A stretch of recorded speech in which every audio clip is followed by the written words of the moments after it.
Bonjour, dans cette vidéo, on va aborder la fiche rappel sur la proportionnalité.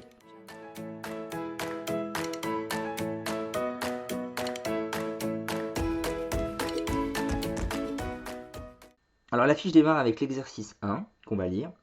Pour obtenir 12 litres de jus d'orange, il faut 45 kg d'orange. Avec un tableau de proportionnalité, en appliquant le produit en croix, détermine la quantité d'orange qu'il faut pour obtenir 250 litres. Bon là la question, je l'ai énormément guidée, parce qu'en fait elle a un double objectif, à la fois de vous rappeler les notions de proportionnalité, mais aussi et surtout revenir sur le produit en croix lui-même, qui est un outil qu'on va réutiliser dans la prochaine leçon sur le cosinus. Donc c'était très important d'y revenir. Donc là, l'exercice va s'y prêter. Donc c'est pour ça que je vous impose un produit en croix. Bon, à partir de là, c'est pas très difficile, on va juste devoir compléter le tableau.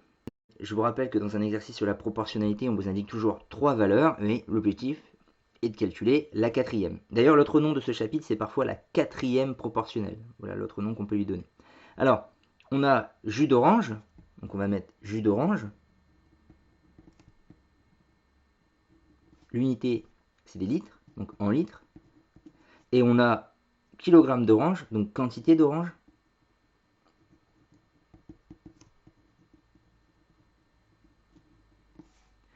Et donc en kilogrammes. On met toujours les unités dans la tête. Et donc on place les nombres. On a 12 litres, donc ça va aller là. C'est ici qu'on a placé les litres. On a 45 kg, on va le mettre ici. Et on a enfin 250 litres, on place ici.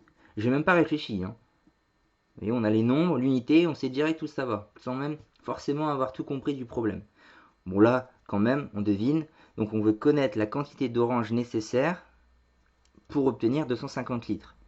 On va appliquer un produit en croix. Alors je vous rappelle, produit en croix, tout ou presque est dans le nom.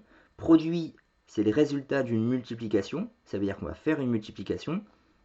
Ce qui est multiplié, c'est toujours ce qui se trouve dans la diagonale, qui est complète. C'est pour ça que ça s'appelle un produit en croix. Donc on fait une croix et on va multiplier ce qui est complet. Donc 45 avec 250. On peut d'ailleurs poser une inconnue, ça fait toujours son petit effet.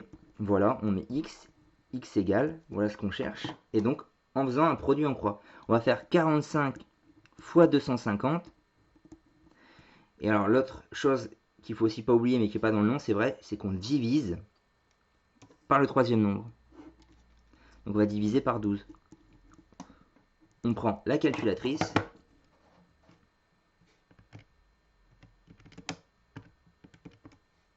Et on trouve 937,5. On fait une phrase réponse et c'est terminé, puisque c'était une question. Il faut 937,5 kg d'orange pour obtenir 250 litres de jus.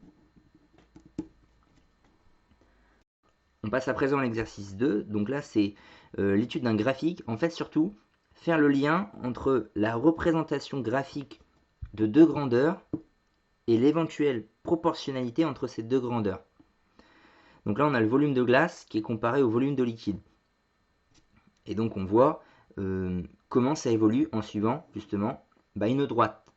Donc ça nous demande de se rappeler à quelles conditions une situation était de proportionnalité lorsque c'était représenté dans un graphique, lorsque la situation était représentée dans un graphique. Et bien, la condition, il fallait que ça soit une droite, c'est le cas ici, et que cette droite démarre de l'origine.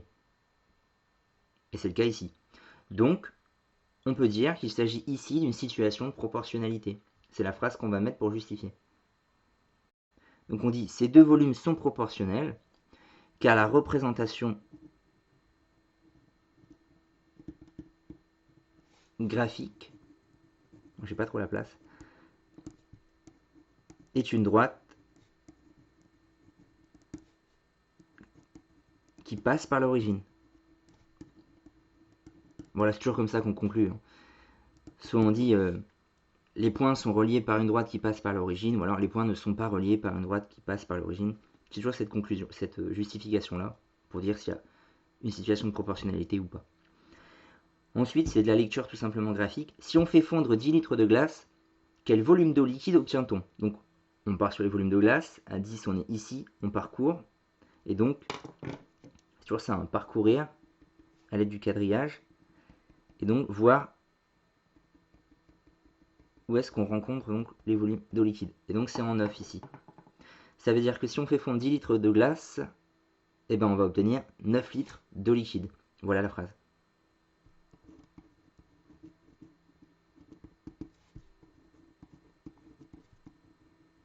Donc on obtient 9 litres d'eau liquide. Ensuite et enfin, avec 5 litres d'eau liquide, quel volume d'eau glacée obtient-on? Il faut prendre le problème à l'envers cette fois. On démarre en 5 sur l'eau liquide et on voit, alors que ça nous mène à peu près là, à peu près au milieu de cette graduation. Et on avait 4 donc, et 6, donc là c'est 5, et on est entre 5 et 6, donc on va dire 5,5.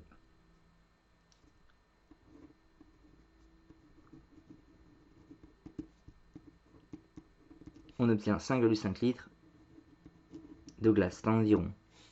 On va le mettre d'ailleurs. On passe enfin à l'exercice 3. Donc on souhaite remplir une piscine de 660 litres avec un tuyau d'arrosage dont le débit est de 60 litres toutes les 3 minutes. Donc là, toutes les données chiffrées sont justement écrites en chiffres et pas en lettres. Donc ça, c'est bien. Avec un tableau de proportionnalité, en appliquant le produit en croix, trouve combien de temps cela va prendre. Bon, c'est encore comme l'exercice 1, je vous l'ai expliqué déjà. On pourrait réussir sans tableau, sans produit en croix même, avec un jeu de calcul, à répondre à la question. Mais l'objectif était aussi, en plus de revenir sur la proportionnalité, c'est de retravailler le produit en croix. Alors on a deux quantités regardez ici. On a quantité d'eau, on va dire, ou volume d'eau plutôt. J'ai déjà commencé à écrire quantité en litres. Et le temps que ça va prendre, donc la durée en minutes. Et donc on complète 60 litres.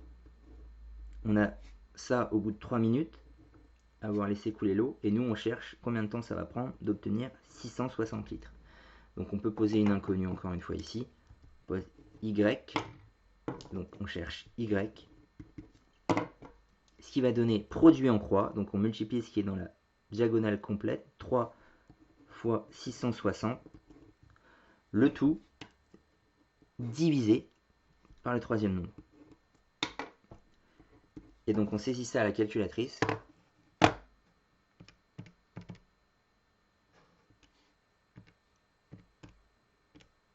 On trouve 33. On fait la phrase réponse. Il faudra 33 minutes pour remplir la piscine.